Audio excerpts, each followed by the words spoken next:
Ito na nga yung araw na pupunta kami ng Taj Mahal sa Agra. Siyempre dahil nandito na nga rin yung parents ko, hindi naman ako papayag na hindi nila makikita yung isa sa mga Seven Wonders of the World. Kaya naman isa yan sa mga itinerary namin bago kami bumalik ng Delhi dahil nga meron kaming tour. So yun nga, bago nga dumating yung parents ko dito is nakaset na lahat ng pupuntahan namin. Dahil hindi kami pwede dun sa last minute na gala katulad ng ginagawa namin ni Abby. Kasi nga may pasyente kaming kasama which is yung father ko na every other day dinadialysis talaga. Kaya dapat planado at planchado, gano'n. At syempre hindi naman pwede mawala ang batang ito.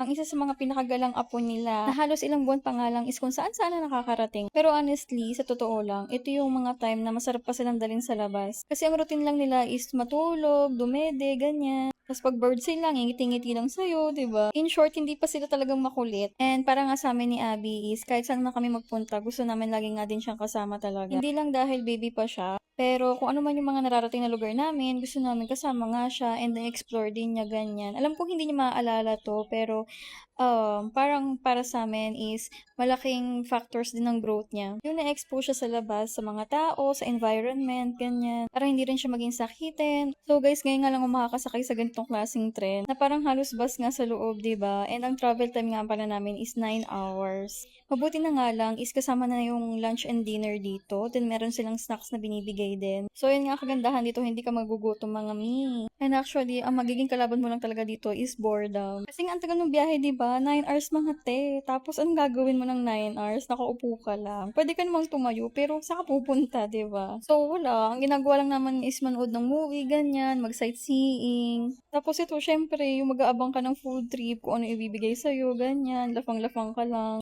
And ganito nga pala yung setup namin kapag kumakain kami or inaantok si Vince. Ayan, nilalagay namin siya sa gitna. Nilalagyan namin siya ng parang bedding.